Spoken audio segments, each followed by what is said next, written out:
الله الرحمن الرحيم. الحمد لله رب العالمين والصلاة والسلام على رسول الله صلى الله عليه وسلم. السلام عليكم ورحمة الله وبركاته. Baada ya kumshukuru Mwenyezi Mungu Subhanahu wa Ta'ala na kumtakia rehema na amani Mtume wetu Muhammad sallallahu alaihi wasallam, tumesomewa aya za ufunguzi katika sura Al-Imran aya 100 mpaka 107.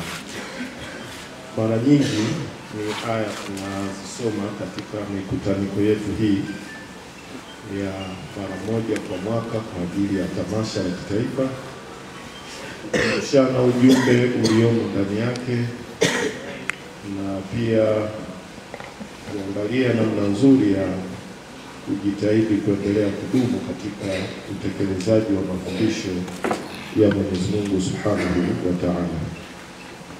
Aya 100, Mwenyezi Mungu Subhanahu wa Ta'ala anasema, baada ya billahi minash shaitani rajim, ya ayuha alladhina amanu in tuti'u fariqan minal ladhina utul kitaba yaruddukum ba'da imanikum kafirin. Enyi mlioamini, ikitokea mkawatii baadhi ya waliopewa kitabu, watakurudisheni kuwa makafiri baada ya Uislamu wenu. Aya inatukumbusha na imeanza kwa kuita kundi maalum kwa mujibu wa sifa walizo nazo. Mara nyingi tunakumbushana ni utaratibu ambao Mwenyezi Mungu ameuweka katika kufikisha ujumbe kwa makundi mbalimbali ya jamii kupitia maneno yake matukufu. Na kulingana na sifa watu walizo nazo wataitwa kwazo.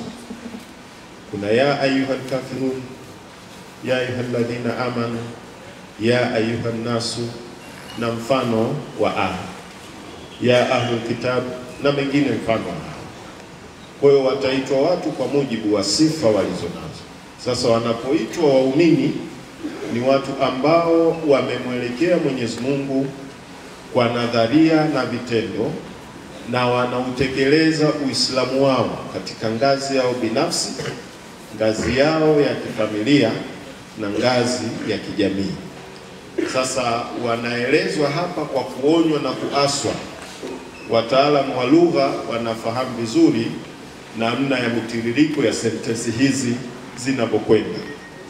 Inaposema ikitokea, in tuti'u, kwa maana ya kwamba si kawaida waumini wakapeleka utii mahala pasipo kwa Mwenyezi Mungu na mtume, ama si kawaida kwa waumini kupeleka utii mahala pasipo stahiki. Ndio maana ya kuanza na ikija kutokea. Sasa ikitokea, madhara yake yameoneshwa mbele. Ikitokea mkawatii baadhi, na imetaja neno baadhi ya waliopewa kitabu, fariqan minal ladhina utul kitabu, baadhi ya waliopewa kitabu watakurudisheni kuwa makafiri baada ya Uislamu wenu. Na hawa baadhi ya waliopewa kitabu, wafasiri mbalimbali wameeleza, na wengi tumekuwa na ufahamu wa kuwaelewa kama baadhi ya waliopewa kitabu ni watu waliopewa vitabu nje ya Qur'ani. Lakini leo unapoisoma aya hii, kuupeleka utii kwa watu, kwa mapadri, kuupeleka utii kwa maaskofu ni jambo ambalo haliko kwa waumini katika ule mtiririko wa kawaida. Lakini kuupeleka utii kwa baadhi ya wanaopindisha mafundisho ya Qur'an, ili ni jambo lipo. Kwa hiyo ahlul kitabi wanaingia mpaka waliopewa Qur'an, na ndio maana likatumika neno baadhi ya waliopewa kitabu watakurudisheni kuwa makafiri baada ya Uislamu wenu. Sasa kwa nini watakurudisheni? Kwa sababu utii huo utatupelekea kumwasi Mwenyezi Mungu Subhanahu wa Ta'ala. utatupelekea kwenda kinyume na maelekezo na maagizo ya Mwenyezi Mungu na Mtume Muhammad sallallahu alaihi wasallam. Madhara yake na mahishio yake yanaelezwa kuwa yaruddukum ba'da imanikum kafirin, watakurudisheni kuwa makafiri baada ya Uislamu wenu. Kwa hiyo ni muhimu tuchukue hadhari kama waumini, na ikiwa kweli waumini haya mambo katika hali ya moja kwa moja haitotokea, muumini wa kweli akahamisha utii akaupeleka mahala pasipo stahiki. Aya ya 101 Mwenyezi Mungu Subhanahu wa Ta'ala anakumbusha pia waumini hawa, wa kaifa takfuruna wa antum tutla alaykum ayatullahi wa fikum rasuluhu wa man ya'tasim billahi faqad hudiya ila siratul mustaqim. Na inakuwaje mnakufuru, inakuwaje mnapinga hali ninyi mnasomewa aya za Mwenyezi Mungu na mtume yuko pamoja nanyi? Na wale ambao watashikamana na Mwenyezi Mungu sawa sawa watakuwa wamekwisha ongozwa katika njia iliyonyoka. Wa kaifa takfuru, inakuwaje mnapinga? Ni aya inawakumbusha Waislamu wanapoingia katika migogoro ya kuwapelekea wao kwa wao kuvutana na mpaka kuwapelekea kutoka nje ya toa ya Mwenyezi Mungu Subhanahu wa Ta'ala. Haya mambo yalikwisha katazwa. Tunayo madhaifu, tunazo changamoto, lakini hatutakiwi tukaingia tukatoka nje ya toa ya Allah Subhanahu wa Ta'ala. Ukufuru ni kupinga. Kwa hiyo unaweza ukawa ndani ya Uislamu lakini ukapinga mafundisho ya Mwenyezi Mungu, huko ni kukufuru. Manake mtiririko wa aya umeanza na ya ayyuhalladhina amanu 101 tunaambiwa inakuwaje mnapinga, inakuwaje mnakufuru, na hali ninyi mnasomewa aya za Mwenyezi Mungu. Wanaosomewa ni waumini. Mnasomewa aya za Mwenyezi Mungu na mtume yuko pamoja nanyi.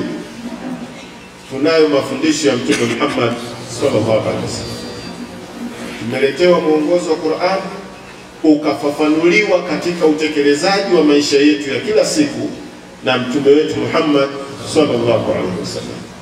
Sasa inakuwaje tunacho kitabu cha Allah, tunazo hadithi mbalimbali na tunayo mafundisho ya mtume wetu Muhammad sallallahu alaihi wasallam, lakini utekelezaji wake unakuwa hauendi sawa sawa? Inakuwaje? Ndio mshangao unakuja katika sura hiyo. Inakuwaje mnapinga? Sisi tumepewa mwongozo, tunayo Qur'an. Manake hapa mazingatio makubwa kwamba tuwe na utaratibu wa kuzingatia tunayosoma katika Qur'ani na kuyaingiza katika utekelezaji. Tunayosoma katika mafundisho ya Mtume Muhammad sallallahu alaihi wasallam na kuyaingiza katika utekelezaji. Kutoingiza katika utekelezaji tutajikuta tunajivisha sura ya Uislamu, lakini kiutendaji tunakuwa wapinzani ama wapingaji wa Uislamu. Kwa hiyo ni shangao kubwa kwamba sisi tuna mwongozo unaotuelekeza mpaka adabu za kulala, mpaka adabu za kuingia chooni, mpaka adabu za kila kitu, maisha yote, kila nukta ya maisha katika jamii, kuanzia ngazi ya kifamilia, ngazi ya kibinafsi, ngazi ya kifamilia, mpaka ngazi ya kijamii. Ukija kwenye jamii, maana yake masuala ya sheria, masuala ya uchumi, masuala ya siasa. Hakuna dini ambayo ina mwongozo, ina utaratibu ambayo imeutoa kwenye jamii yake kuliko dini ya Uislamu. Wengine wote, dini zingine zote zinakopa mifumo ya kibenki, sijui mifumo ya miamala, mambo ya uchumi, mifumo ya kisiasa, itakopesha kutoka sehemu nyingine. Lakini Uislamu ni dini iliyokamilika, ina kila kitu katika hayo na mwongozo umetolewa. Sasa inakuwa ni ajabu kupinga, kutofuata huo utaratibu. Ndio huu mshangao kwamba na tukirudi sawa sawa, Mwenyezi Mungu ameahidi akisema wakati hudia ila siratul mustaqim, watakuwa wamekwisha ongozwa katika njia iliyonyoka. Aya ya 102 Mwenyezi Mungu anatukumbusha pia akisema, ya ayyuhalladhina amanu ittaqullaha haqqa tuqatihi wala tamutunna illa wa antum muslimun. Enyi mlioamini, mcheni Mwenyezi Mungu kwa ule ukweli kabisa wa kumcha, na wala msife isipokuwa mmekufa hali ya kuwa mmejisalimisha kwake. Hii aya inatukumbusha kama waumini juu ya swala zima la kudumu katika kumcha Mwenyezi Mungu Subhanahu wa Ta'ala. Swala la takwa ni swala ambalo lina tabia ya kupanda, lina tabia ya kushuka. Yako mambo ambayo ukiyafanya yanaweza kukupelekea kuishusha takwa yako ama uchamungu wako, na yako mambo ambayo ukiyafanya yatapelekea kuupandisha uchamungu wako. Kwa hiyo kule kitendo cha kuendelea kudumu na mambo ya kuipandisha takwa ikaendelea hivyo, tumetakiwa tuendelee kuishi katika hali hiyo mpaka mwisho wa uhai wetu. Vitendo vyetu na mfano wa haya kujitahidi sana yatupelekee kutubakisha katika uchamungu na uwepo wetu katika mazingira haya. Mambo mengi tuyachukue kama sehemu ya mafundisho, sehemu ya mafunzo kwa vitendo katika kutujenga na kutubakisha katika uchamungu ambao tudumu nao mpaka mwisho wa uhai wetu. Lakini aya ya 103 Mwenyezi Mungu Subhanahu wa Ta'ala anasema, wa'tasimu bihablillahi jami'an wala tafarraqu, na shikamaneni kwa kamba ya Mwenyezi Mungu nyote wala msiachane. Wadhkuru ni'matallahi alaykum idh kuntum a'da'an fa'alafa baina qulubikum wa asbahtum bi ni'matihi ikhwana. Na kumbukeni neema ya Allah iliyo juu yenu. Hapo zamani mlikuwa maadui, naye akaziunganisha nyoyo zenu, hivyo akakufanyeni kwa neema yake yeye Mwenyezi Mungu ninyi kuwa ndugu. Wa kuntum ala shafa hufratin minan nari fa ankadhakum minha, na mlikuwa ukingoni mwa shimo la moto wa Jahannam, naye akakuokoeni nalo. Kadhalika yubayyinu Allahu lakum ayatihi la'allakum tahtadun. Namna hivi Mwenyezi Mungu anakubainishieni aya zake ili mpate kuongoka. Aya inatukumbusha suala la muhimu sana katika Uislamu. Linatukumbusha suala la mshikamano, sio mkusanyano. Wa'tasimu bihablillah, shikamaneni kwa kamba ya Allah, shikamaneni kwa ajili ya dini ya Allah, shikamaneni kwa ajili ya kuifanya dini ya Allah iwe mfumo wa maisha katika jamii. Shikamaneni ili tuweze kuifanya dini hii iwe mfumo wa maisha katika jamii. Suala la kushikamana ni jambo la muhimu na ni jambo la lazima. Na vile vile kwa kujua hatari hiyo, adui amekuwa akifanya juhudi mbalimbali, juhudi kubwa sana za kuhakikisha lazima kugawanya mapande ya makundi ya Waislamu ili wasiweze kuwa nguvu moja na kitabu chao kimoja, wakaweza kufuata huo mwongozo mmoja kuiongoza dunia. Kwa hiyo juhudi hizi ni kubwa, na sisi kwa kulielewa lile lengo kwa ukubwa wake ndio tunaweza kuona thamani ya kushikamana. Pale ambapo hatutolielewa lengo kwa ukubwa wake, bado tunaweza tukafika mahala tukawa tayari kufarikiana kwa mambo madogo madogo. Unayefarikiana naye ana nafasi katika kuhakikisha anaongezea nguvu ya kuipeleka hii dini mbele. Wewe pia unayo nafasi yako ya kuipeleka hii dini mbele. Lakini inapofika mahala ukaona ni bora kufarikiana, ni bora nihakikishe mimi ninachofanya fulani hafanyi, fulani akikosea ndio mimi furaha yangu.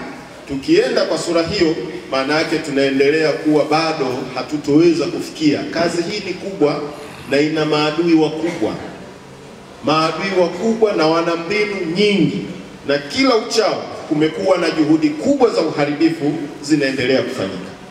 Zinahitaji watu kushikamana, watu wa jamii moja kushikamana. Sisi jamii ya Waislamu tukashikamana, kuanzia ngazi zetu binafsi, kwenye familia zetu, kwenye jamii zetu, tukawa tunaishi kwa mshikamano mzuri, kwa tabia na mwenendo wa Kiislamu. Hakuna ambaye anaweza akaukwaza Uislamu usiweze kushika hatamu katika maisha ya jamii. Hakuna ambaye anaweza kuukwaza. Uislamu mzuri, tabia zake nzuri, nyenendo zake nzuri, matendo yake mazuri, hata vyakula vyake pia Uislamu mzuri. Watu wengi wamekuja kujifunza siku hizi baadhi ya vyakula vilikuwa vinaitwa vya Kiislamu. Kisikia pilau ujue ni Muislamu. Hakuna mtu wa dini nyingine ambaye alikuwa anajua kupika pilau. Sasa vitu mfano wa hivyo. Sasa hii ndio dini. Kila kitu imezingatia, kila kitu ukitaka kizuri utakipata katika Uislamu. Sasa namna gani tunashikamana kama waumini, kama umma, kwa sababu tuna lengo kubwa. Lengo limeelezwa bihablillah, kwa ajili ya dini ya Allah. Dini hii inapigwa vita kubwa, ina uadui mkubwa, inahitaji watu kuwa pamoja, kushikamana kikweli kweli, kuwa kama kiwiliwili kimoja. Mmoja akipata shida, sisi sote tunapambana, tunaumia, tunapata hisia za kule kupata shida kwa yule mmoja. Huu ndio mshikamano ambao unasisitizwa katika aya hii, kwa mujibu wa kuiendea dini ya Allah, kuifanya kuwa mfumo wa maisha katika jamii. Lakini sambamba na hilo, tumeamrishwa pia na kuonywa, wala tafarraqu, wala msifarikiane. Tusifike mahala tukaruhusu faraka. Juhudi kubwa zinatakiwa kufanyika kila panapoonekana pana tatizo linalotaka kupelekea kupunguza nguvu ya Waislamu, basi juhudi ya kuunganisha nguvu hiyo inatakiwa ifanyike. Kila panapotokea panataka kupelekea kuona kwamba hapa watu wanataka kusambaratika, anayelielewa vizuri hili lengo aone hii ni hatari inakuja. Wakati ule inavunjwa fitina ya kuvunjwa East African Muslim Welfare Society, wako baadhi ya wazee wetu walilia, walikuwa wanaona sasa tumeingiliwa, na sasa tunasambaratishwa. Kilo wakijitahidi kuzima wale ambao wanasimama, kumbe walifikiri ni wao, kumbe kuna watu nyuma yao wanawasukuma. Na Radio Tanzania ikawa inasapoti, gazeti la serikali la The Nationalist na hiyo ikawa linasapoti ile mgogoro, kuhakikisha mgogoro na ukawa mpaka kama ukawa ni mgogoro wa kitaifa. Watu fulani wakapandishwa, wakapewa hadhi kubwa, wakapewa nafasi kubwa, ikatumika baadhi ya mikoa kuchochea jambo hili. Wako watu walilia, wanakutana wanalia, sasa umoja unaondoka, na uliondoka kwa ajili ya fitina, kwa sababu wanajua nguvu ya umoja, nguvu ya umoja wa Waislamu. Kwa muda mfupi watu walifika hatua sasa wanakuja kwenye kuanzisha university, waishaingia maskuli haya. Juzi nilikuwa naongea na katibu hapo Singida, tunaoneshwa shule za Muslim hapa Singida miaka ya 1000 ngapi huko nyuma. Nilikwendaga Mara nikakutana na shule ya Muslim. Ukienda siki Kibondo huko unaweza ukafikiri hakunaga Waislamu, iko Muslim tangu miaka hiyo. Sikwambie Pwani, Dar es Salaam na Pwani, nenda kaskazini huku, na sehemu tulikwenda na milimani kule Same ndani huko, nimepasao majina, kwenye milima, tukapewa story ya kuanzishwa Muslim school. Watu wamepambana, wamekaa pambana na uongozi wa mkoloni, wanafika hatua wanaanzisha. Ukija Machame huku ziko shule wameanzisha Muslim school. Mtu anatembea kutoka Machame anakwenda Dar es Salaam kwa gavana wa Kiingereza wa mwisho yule kutaka ruhusa, kwa sababu yule Mange amekataza kujenga Islamic. Huyu anakwenda na anapata ruhusa, anajenga Muslim school. Nchi nzima ilikuwa hiyo, East African Muslim Welfare Society. Hii ni nguvu ya umoja. Nguvu ile ilionekana kabla ya kuingia kwenye kuimarisha mambo ya elimu, ili watu waje kwenye masuala ya uchumi na kuja kwenye mambo ya afya. Nguvu ile ikauawa kabla hata elimu haijasimama sawa sawa, ikauawa. Wakati huo upande wa pili unaendelea kupeta kujiimarisha kielimu, umekuja kwenye mambo ya masuala ya uchumi, umekwenda kwenye mambo ya afya. Sasa leo wanapokuwa wanajitangaza, wanajitoa, si kwamba nguvu hizi, jitihada hizi hazikuwepo kwa upande wa pili. Kwa hiyo sisi tunaokwenda na safari hii, mambo ya msingi tunayotakiwa kuyazingatia ni kuhakikisha tusije tukatolewa katika ule umoja wetu. Fitina yoyote itakayokuja ni muhimu sana kuichukulia hadhari, kwa sababu itavunja nguvu ya kitaifa. Hii ni safari tumeianza na tunakwenda nayo, lakini safari hii tunakwenda nayo kwa sababu tuko wamoja. Leo kila mmoja ametumia gharama zake, nauli zake, ametoka alikotoka. Watu wameingia hapa, tumepokea watu mpaka saa 7 saa 8 za usiku wanaingia na magari hapa. Wengine wameshushiwa sijui wapi, wanaambia nenda hapo, wanatembea kilomita kadhaa kutokea Puma huko kuja hapa Chungu. Anakuja hapa haji akitaraji kupata, anakimbilia umoja wa Waislamu.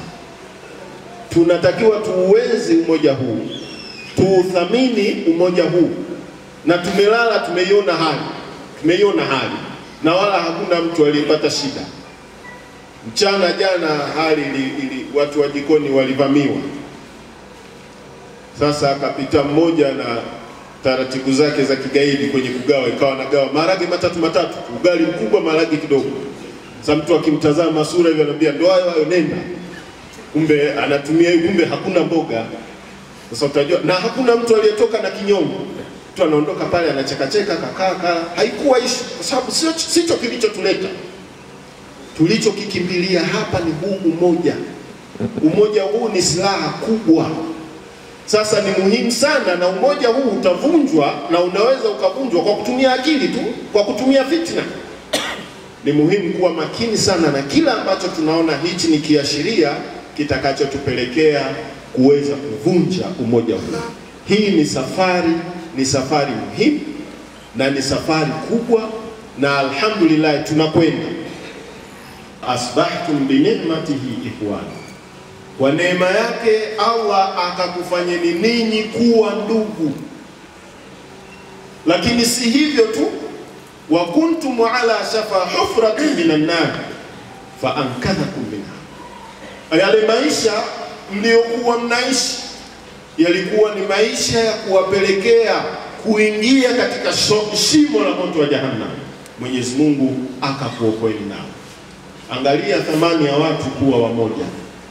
Mnapokuwa wamoja, mkaungana nyoyo, mmeingia katika kutoka kwenye nusura ya Allah, ambako pengine ilikuwa tunaingia shimoni, lakini Mwenyezi Mungu akakuokoeni nalo.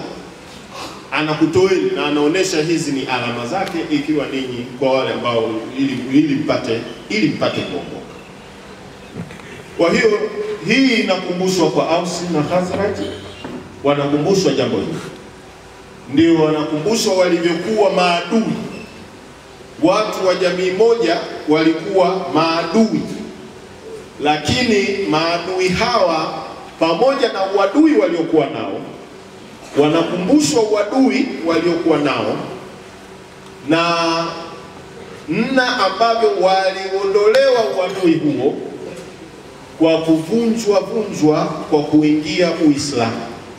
Hawa watu walikuwa ndugu.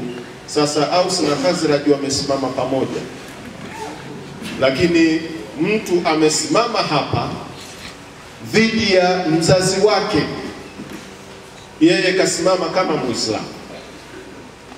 Leo tumekutana hapa nchi nzima, tutapishana tu kwa ile neema ambayo Mwenyezi Mungu anahitaji. Ukisikia hii hapana bwana, unasema ngoma Kigoma hiyo. Kikata huku nasikia kwacha wiza, unasema hiyo ngoma ya hapa hiyo. Lakini wote tuko pamoja. Tuko pamoja, tunashikamana, tunafanya kazi, tumepanga foleni pamoja, tunakwenda katika sura hiyo. Haya yote tumeambiwa litaarafu, ni kujuana tu. Kwa hiyo hata kwenye mazungumzo, kwenye kuvutana kidogo, mkishajuana unajua huyu bwana anatokea wapi. Bana sawa, ndio sawa. Kwa hiyo ni hivyo nasema sawa, tuko pamoja. Hatuwezi kuachana. Kwa hiyo lengo ni kuja kujuana, lengo ni kufahamiana kwa namna gani tunaweza kwenda vizuri. Kwa hiyo sasa yako mambo tunaendelea. Program zetu nyingi zinatusisitiza kufanya mambo ambayo yatatufanya tuwe pamoja. Umoja, ndugu zangu, katika imani haupatikani tu pengine kwa kusema kwa kuhamasisha, unapatikana kwa matendo. Kwa matendo.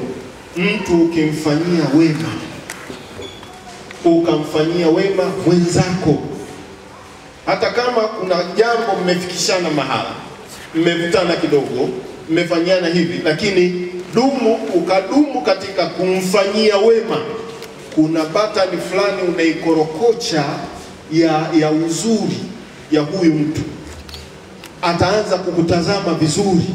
Ndiyo kiunganishi cha nyoyo mnakizungumza. Lakini sasa utakapomfanyia ubaya pia, naye akahisi kabisa kwamba ubaya hapa, huwa kunakuja mpaka hisia, na sheitani anaingilia kati, anachochea hisia hizo. Kwa hiyo kila kitakachofanyika, hata kwa bahati mbaya, kitaingizwa kwenye tafsiri ya kwamba fulani kanifanyia mimi jambo fulani. Kinaweza kikafanyika kitu kwa maana nyingine, kikaletwa kwenye tafsiri kwamba huyu fulani amefanya kwa sababu hii.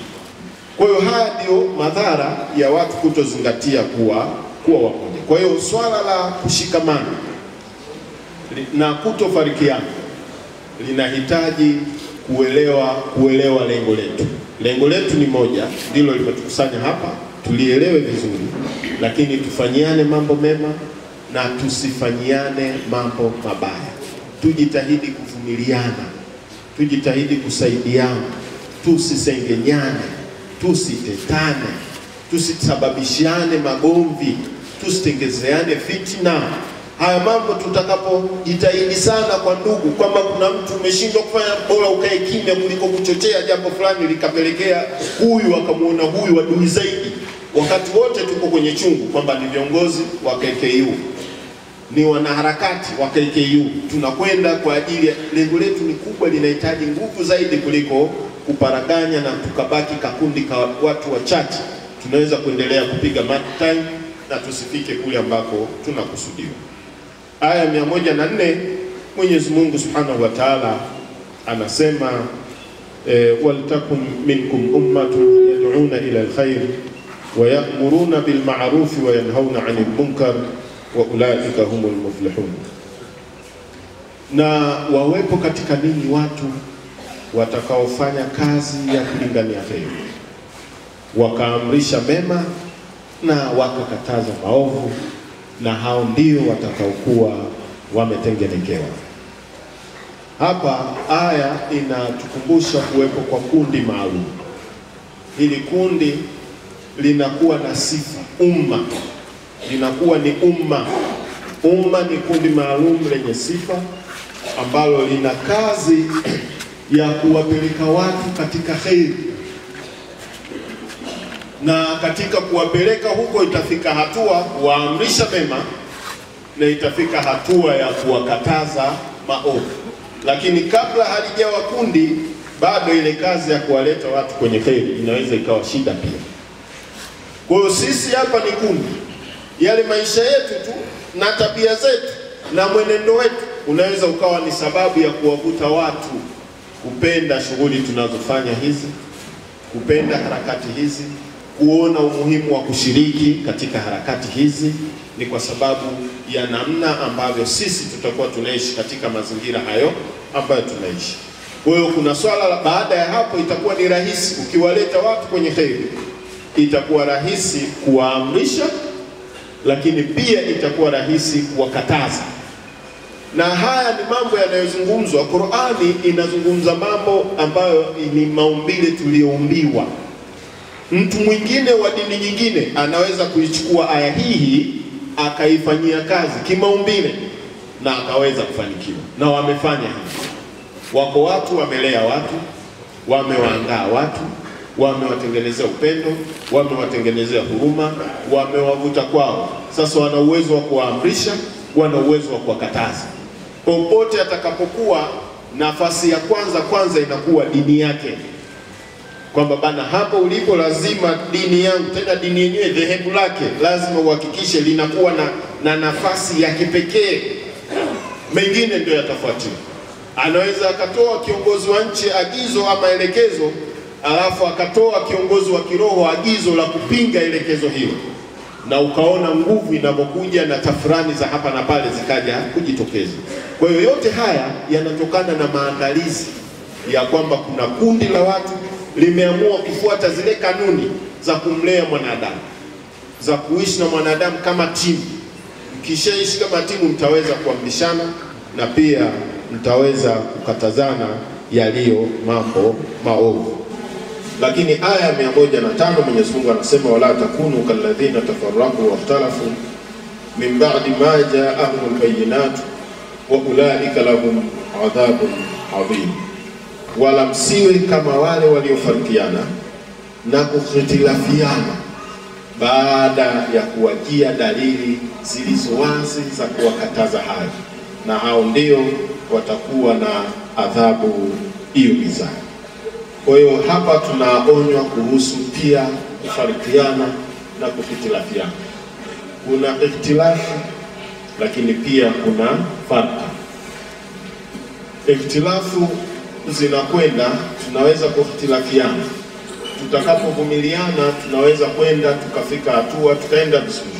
Lakini ikhtilafu ambazo zitatupelekea kuingia kwenye kufarikiana, maana yake ni muachano wa kutoweza kuonana tena, wa kutoweza kuwa pamoja, lakini tuko duniani. Hili ni neno la Kiswahili, fulani akafariki, maana yake fulani ametuacha, muacho ambao hatutoonana tena. Kufariki maana yake ni kuachana ambako haitowezekana kuonana. Sasa watu wanafarikiana, wote wako hai, maana hawatokuwa tena na mahusiano katika jambo hili la kuliendea neno. Sasa hili ni onyo, tumeonywa. Hawa nyuma walikuwa hivyo, mambo ya kuruhusu ikhtilafu zikawa ni ikhtilafu, na hapa vipindi fulani miaka fulani 70 kuja 80 90 huku kukachocheka ikhtilafu hizi ndogo ndogo, kutikisa kidole sisi kufanya hivi, ikawa ni shida. Watu watolewa misikitini, wengine wanamwagiwa maji, wengine hivi, yani wengine wanafungiwa msikiti kwamba marufuku wewe uruhusi. Kuna mtu yuko mlangoni anamtazama, mtu akitazama suruali yake tu anaambia hapa uruhusi kuingia, utakie kuswali. Sasa hivi vitu vyote hivi ni vitu vimetengenezwa ili kuhakikisha kwamba mtu anakaa anaumia, yule anasema Allahu Akbar na huyu anasema Allahu Akbar, lakini huyu anamtazama yule kama adui. Tena adui kweli kweli. Akimwona tu mtu alivyovaa vile anamtazama, anamuona tayari ni adui. Hata salamu anaweza asitikia, akiambiwa salamu alaykum kama kanuna, yani anamuona ni kafiri zaidi ya kafiri. Sasa haya tumetengenezewa, kwa hiyo tujitahidi tusiingie huko, kwa sababu tutaingia katika adhabu iumizayo. Lakini mwisho Mwenyezi Mungu anatuasa, anasema wa hii ndo wala takunu, anasema yauma tabyaddu wujuhum wa taswaddu wujuhum fa amma alladhina swaddat wujuhuhum akafartum ba'da imanikum fadhuqul adhaba bima kuntum takfurun. Siku ambayo tunaelezwa kuwa siku hiyo ni siku ambayo nyuso zitanawiri na nyuso zingine zitakuwa zimesawijika. Ama ambao nyuso zao zitasawijika wataambiwa, je, mlikufuru baada ya kuamini kwenu? Basi onjeni adhabu kwa vile mlivyokuwa mnakufuru. Kwa hiyo kuingia kwenye kufarikiana, tunaingia kwenye kujikufurisha. Kuingia jahannam hum fiha khalidun, inaingia. Lakini hapo anaulizwa, je, mlikufuru baada ya kuamini kwenu? Basi onjeni adhabu kwa vile mlivyokuwa mmekufuru. Na aya ya mwisho ndio inaeleza sasa wale ambao wa amma alladhina biyadhat wujuhuhum fa fi rahmatillahi hum fiha khalidun, ama wale ambao nyuso zao zitakuwa zimenawiri watakuwa katika rehema ya Mwenyezi Mungu, wao humo watadumu milele.